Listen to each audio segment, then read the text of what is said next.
Hi, I'm Brian Lord, president of Premier Speakers Bureau. Every Friday through the summer, we're doing free virtual Fridays. These are made to help you be able to see new speakers and learn new and different ways you can use virtual to help you and your team get better. This week, we're excited to have Clint Pulver, and I guarantee this is one of the more unique presentations that you'll see.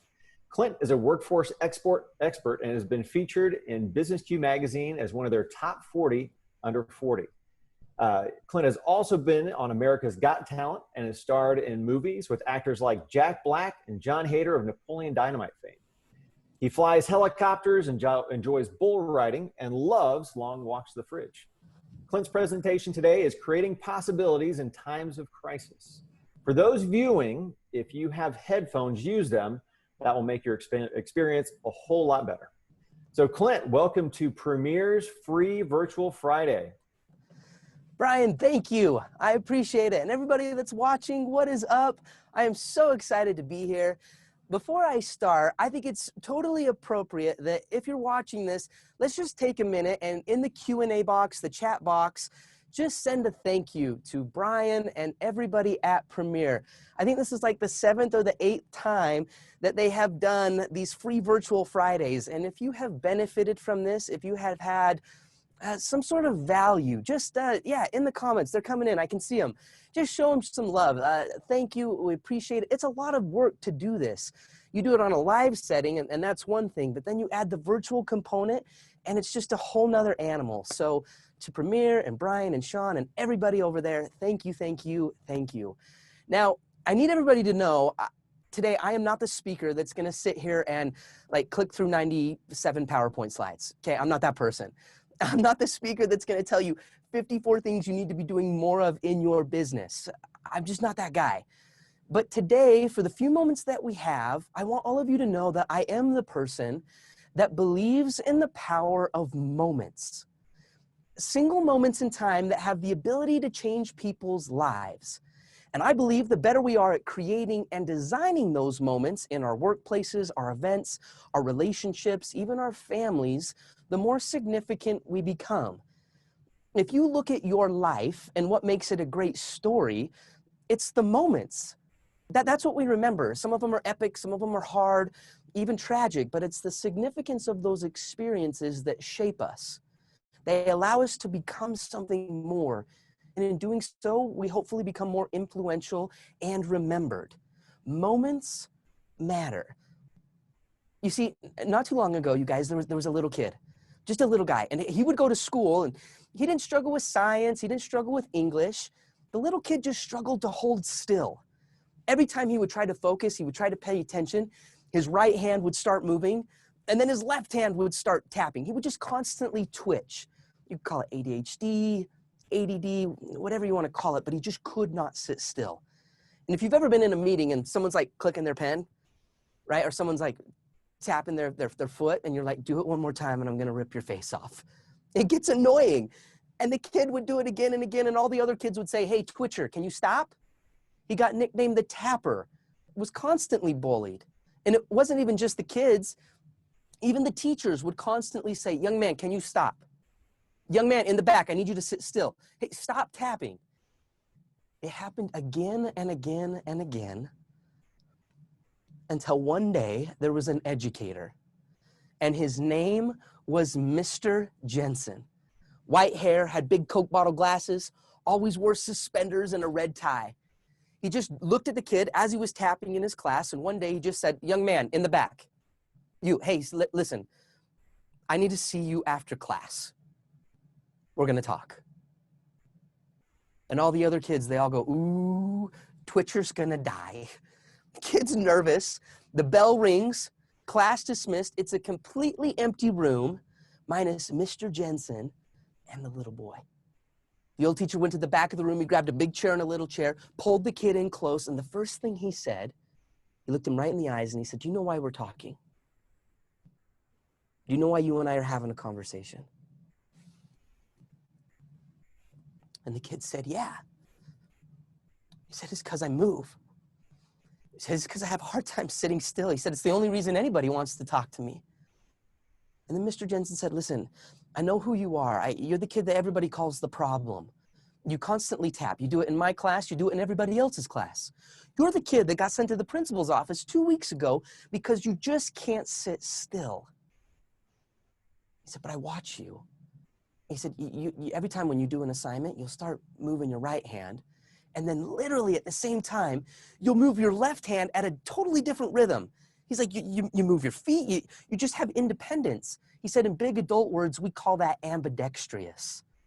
And the kid's like, what? Like, what does that mean? And Mr. Jensen said, okay, I got to know. I want you to try something. He said, can you tap your head and rub your belly at the same time? He said, try it. And the little kid, he could do it. And then Mr. Jensen said, now switch it. He said, can you rub your head and then tap your belly? And the kid could do it. And literally, without thinking about it, the kid had total independence. Mr. Jensen, he leans back in his chair and he looks at the kid and he said, I knew it. I knew it. And he leaned forward and he replied, I don't think you're a problem. I just think you're a drummer. Sometimes audience members yell out, what's the difference between those two? I don't think you're a problem. I just think you're a drummer. Remember when I told every one of you as I began today that I am the type of person that believes in the power of moments, single moments in time that have the ability to change people's lives. Because in that moment, Mr. Jensen, the old teacher, he leaned back in his desk, he looked at the board and he said, I have something for you. And he opened up the top drawer and he reached inside and he took out my very first pair of drumsticks. My very first pair. You see, I am that kid. I was that kid. I was the problem. I was the kid that had a hard time sitting still. I still have a hard time sitting still. But it was one person who looked at the problem and he saw an opportunity, looked at a limitation and saw a possibility. That was 22 years ago. And I'll never forget that moment when Mr. Jensen, he took the sticks and he said, Clint, these are for you. And he said, I want you to take them, but here's the deal. He said, you got to promise me that you'll just keep them in your hands as much as you can. Just keep them in your hands. And let's just see what happens. And I can stand here today and honestly tell every single one of you that 22 years ago, literally to this exact day, I have tried my best to keep my promise to Mr. Jensen. For 22 years, I've had the opportunity to tour and record all over the world playing drums. I played in sold-out arenas and recorded with some of the greatest artists in the world. I remember when I grew up, I had no idea what I wanted to do. Like I graduated high school and no clue. And so what do you do when you have no idea? You go to college, right? It's a joke. But I went to college. I graduated in 2012 with a bachelor's degree and zero college debt. Zero. Why? Music scholarships, baby. And I'm not telling you those things to go, oh, wow, good for you, Clint, or, oh, you were on America's Got Talent. That's awesome. Like, that's not the reason. The reason I'm telling you that is because of one person who decided to advocate for me, not just develop me. It's a principle that is true, especially right now, the times of uncertainty, the times of fear, the times of not knowing what is to come. It is easy to see the problems. And we need good people in our leadership, our management, in our teams, in our organizations that can help us to see the possibilities of what could be. And this amazing organization, Premier, they called me up and they said, hey, Clint, we're doing this virtual Free Friday thing. We've done like 7 or 8 of them. We would love it if you would come and speak to us. But we would really love it if you would play the drums. And so for the first time in Premier virtual history, y'all, we brought the drums. This is going down right now, live, virtual, in the studio. We brought the drums, I brought the lights, and I'd love to know in the chat box. Oh, good, I've got a little comment there. Can I play for you? Let me know if you're watching this. Is it okay if we throw down a little bit? I love it. I love it. Oh, they're coming in. Perfect. Now, before I start, I want to dedicate this to every one of you that are watching and the potential that you have in the position that you hold. And I know, again, it's easy to see what's wrong right now, but I promise that as we focus on what's right, we choose to see the possibilities, we choose to see the solutions, we write a better story. And that's what we're doing right now. So I dedicate this solo to that opportunity. And then also, every time before I play, I have to dedicate it to Mr. Jensen, the one person in my life 22 years ago who looked at me and said, "You're not a problem, you're a drummer." So this is for him, and it's for you. Let's do this.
Wow, Clint, that was amazing.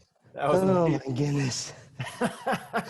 All right, for those in the Q&A section there, well, we give Clint like 20 seconds here I feel like you just ran a marathon, Clint. So I feel like I ran a marathon.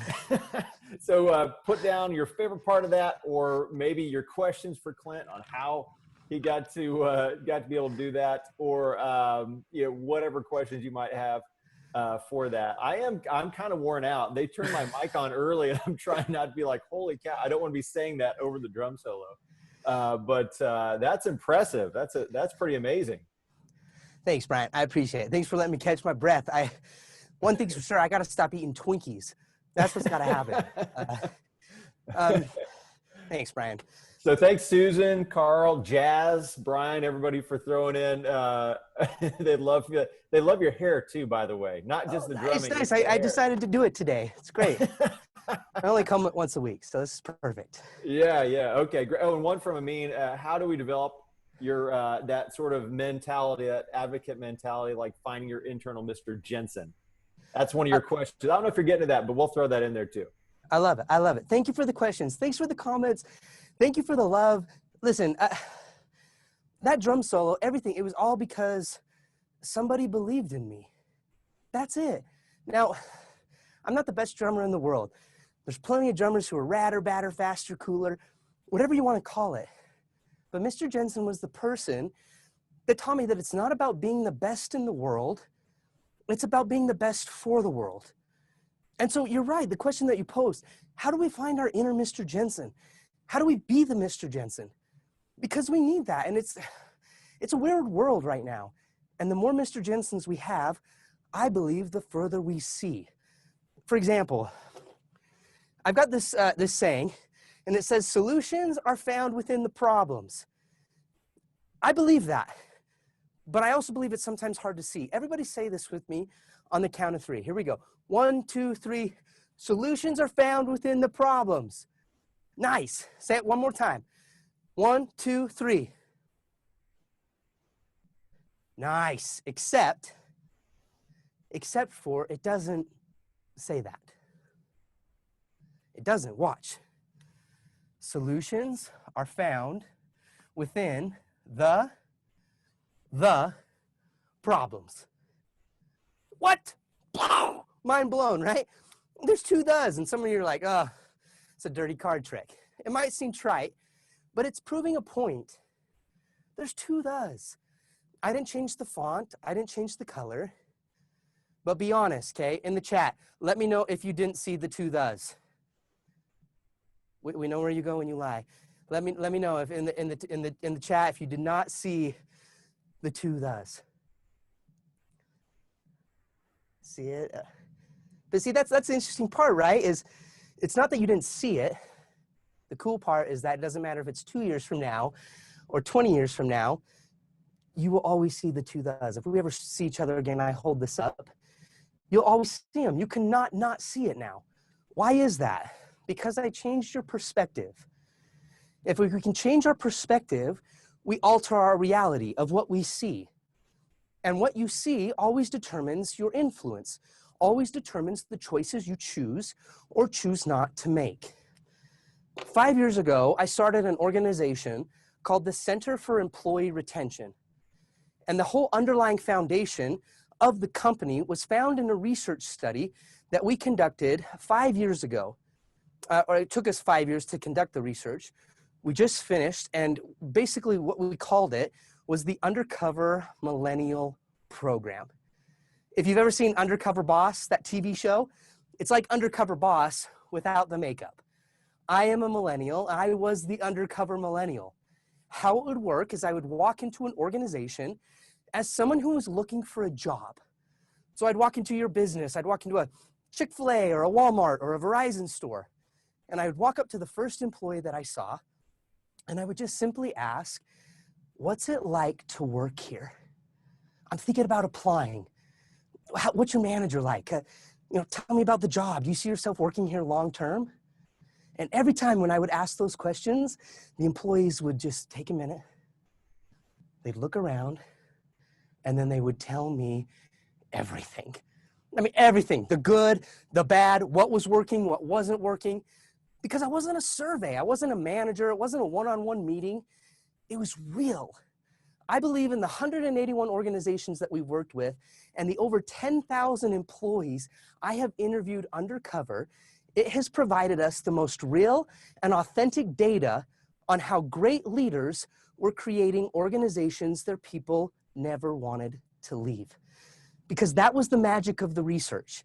It wasn't found when an employee was dissatisfied with their job or they hated their manager. What I always loved about the research is when I would ask the question, what's it like to work here? And the employee would respond with, I love it here. Oh, I love my boss. I love what we're doing. The culture, I mean, the products we get to sell, you got to apply. You've got to work here. And I would sit there and I would listen to this and go, wait, is this really happening? And we took all of that research over the 5 years, and we have a new book that's coming out this spring. And I decided to title the book, I Love It Here, How Great Leaders Create Organizations Their People Never Wanted to Leave. And the cool part is that we have continued that research during COVID-19. And how great leaders were not just creating organizations that people never wanted to leave, but organizations where people were safe and where the employees felt safe. During this time, employees are looking for two things from their management, two things from their leadership: the ability to survive and thrive. During this COVID pandemic, in our research, we have found there are 4 different types of managers that have come about because of this crisis. I want to take a minute and I want to jump right back over here to our board. And I want to talk about these 4 types of managers because I think it's crucial. There's something significant about each of these and the results they're creating right now for their employees. Now, at the top, I hope also you'll write this down. Successful people, they ink what they think. I hope you'll take a minute, use this, and think about and ask yourself, who am I in this situation? Or who is your boss in this situation? And at the top, I want you to write an S, and I want you to write a C. The S stands for standards. The standards in the direction of the business. A company must grow and thrive. So there must be expectations, objectives, goals, mission statements. But also, the C stands for connection. The ability to make sure that your people are seen, they're heard, they're understood, that they like themselves best because they're with you. These 2 variables are what we will use as we quickly talk about these 4 types of managers. Number 1, we have found what we call the removed manager. This is the manager right now that is low on their standards, their direction. They're kind of going, I have no idea what to do. But they're also low on their ability to connect with employees, the ability to empathize, the ability to reach out. And so what does this create in the employees? Every time, disengagement. Disengagement, where my manager doesn't care, so why should I care? I don't care if I show up on time for the Zoom meeting. You know, they're not getting back to you on emails. It's because we're low on the direction, we're low on the connection. But the second one, the second manager we have found is what we are calling the buddy manager. This is the manager that right now they are low on the direction, they are low on the standards, but they are high on connection. This is the manager that's really good at reaching out. This is the manager that calls like 3 times a day and just calling to make sure you and the kids are good and you're doing okay and do you need anything? But they're low on the standards. They're the ones that are kind of like, it's okay you haven't showed up for our Zoom team meetings in the last 4 weeks. I still love you. Let's play Xbox, right? And what this almost creates for the employees is a sense of entitlement,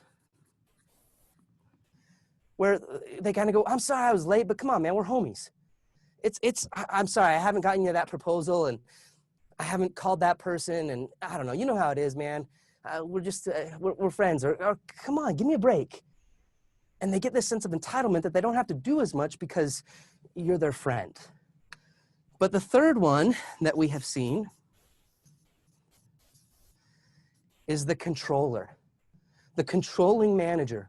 They are the ones that are high on standards. They're about development, growth, objectives, accomplishing the mission. We got to grow right now. We got to stay productive right now.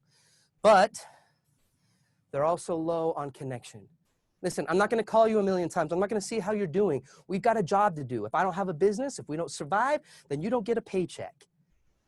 So this type of mentality, what it's creating in employees right now is what we call rebellion. Pushback. And even though there are many people that have been let go of their job, there are many people that are walking away from their job because they have not been seen, they have not been heard. Yeah, there might be direction, but there is no connection.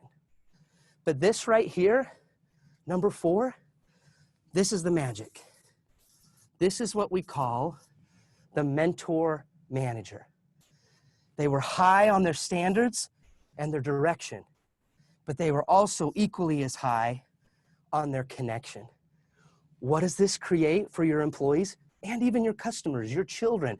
These things apply to many different parts of life. It creates respect every time. I love that we've got direction. I love that you're helping us survive as a company. You're giving us the standards, but I also really appreciate that you love me as a person. You care about me as a person. You care about my family.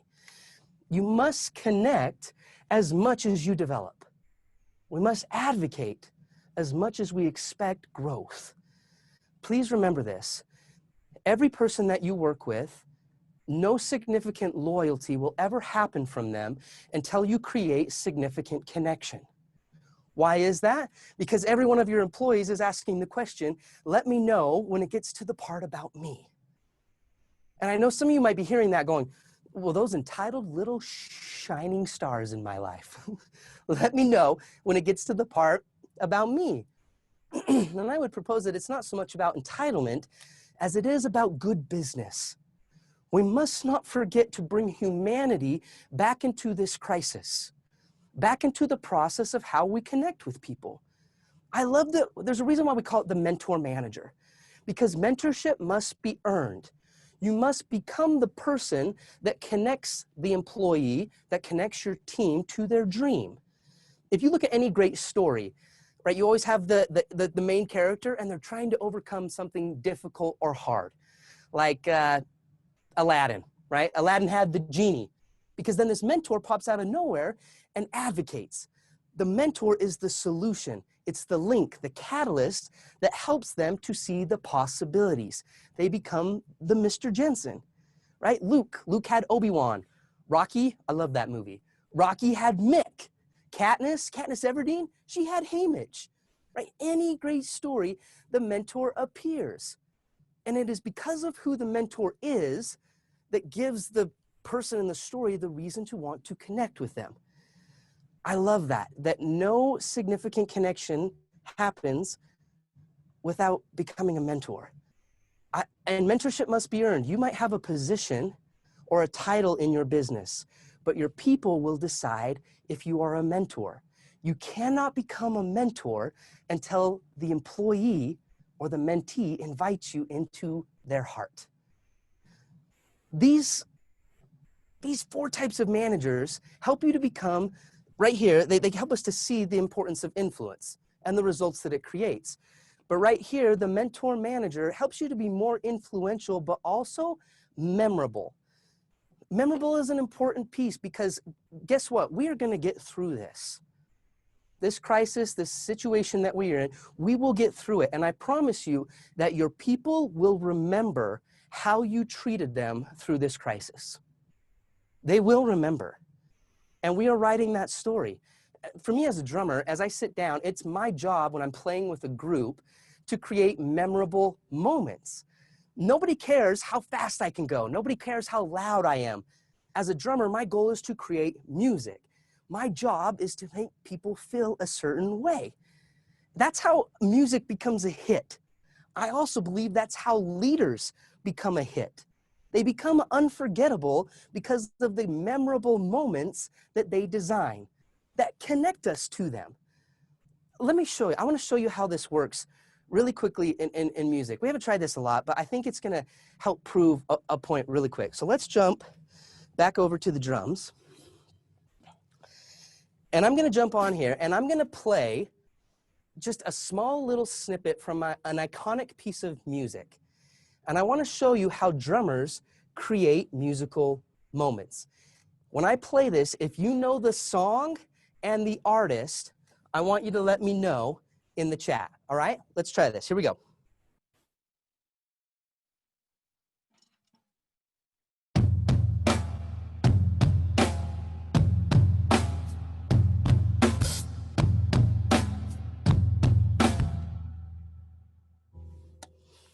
Okay, do you know the song? Who's the artist? We Will Rock You by Queen. You know, you are the man. You got it. Yes, we will rock you. Let's, okay, this is fun. Let's try one more. This is a little bit harder.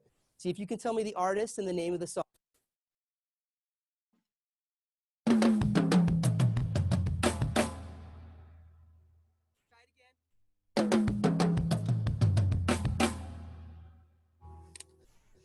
Did you get it? Let's see if they know. See if they know in the comments. Phil is the key word. Phil is the key word. See the text coming up, the box. Phil Collins, In the Air Tonight, right? Ba ba ba ba ba ba, I can feel it come, right? All right, let's try one more. One more.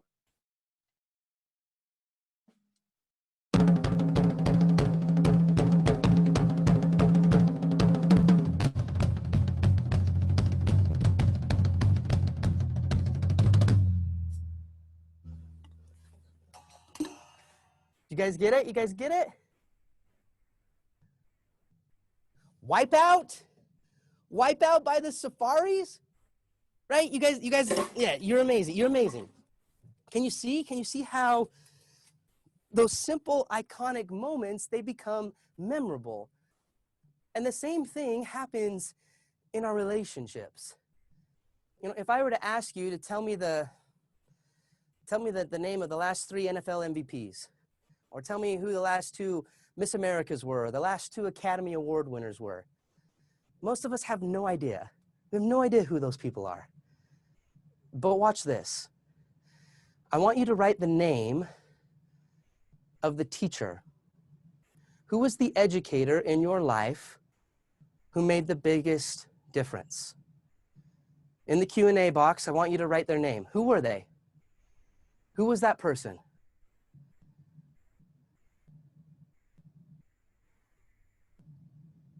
Write their name. I love it. Look at this. Look at that. Look at the names coming in. Look at that.